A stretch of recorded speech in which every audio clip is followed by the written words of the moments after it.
Hey, all of us have been there, right? You see something that seems completely bonkers. Maybe it's a company policy that makes zero sense, or some bureaucratic process that feels like it was designed by a committee of drunk toddlers. And in that moment, it's easy to jump to a conclusion. Those people are idiots. I know I've done it.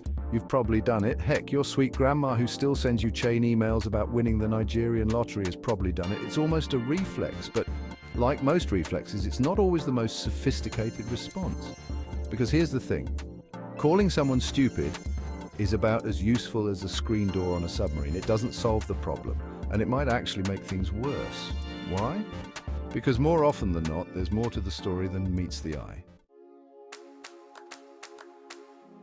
We humans are meaning-making machines. We crave explanations, and when we don't have all the information, we tend to fill in the blanks ourselves. The problem is, our brains are also masters of taking shortcuts.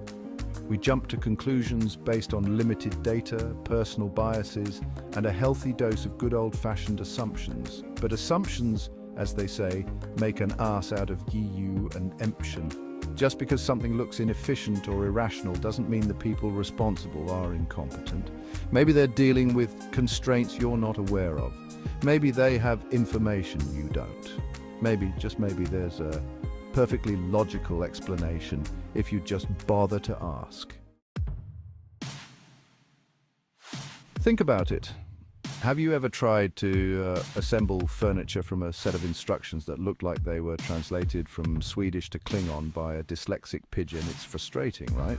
You start questioning the sanity of the designers, the intelligence of the manufacturers, and maybe even the fundamental laws of physics.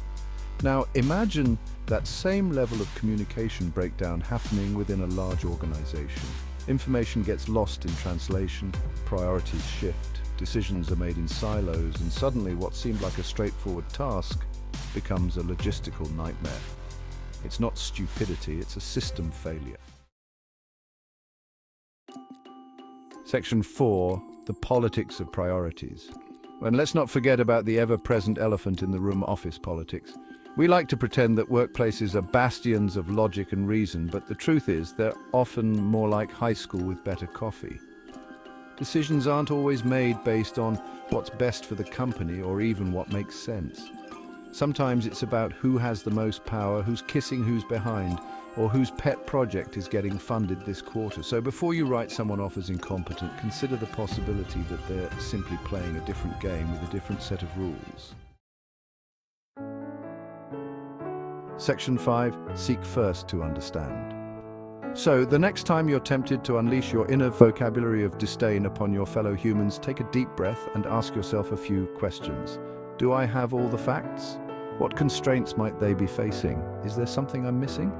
You might be surprised by what you learn. Seek to understand before you judge, ask questions, listen actively, and be open to the possibility that you don't have all the answers. It's not about excusing incompetence or accepting mediocrity. It's about approaching the situation with empathy, curiosity, and a willingness to see beyond your own limited perspective.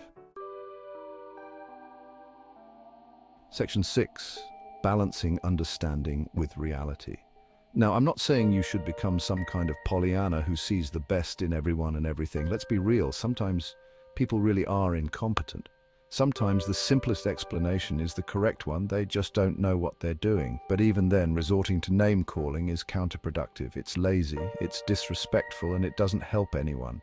Instead of writing people off, try to understand the root of the problem. Is it a lack of training, a lack of support, a lack of basic common sense?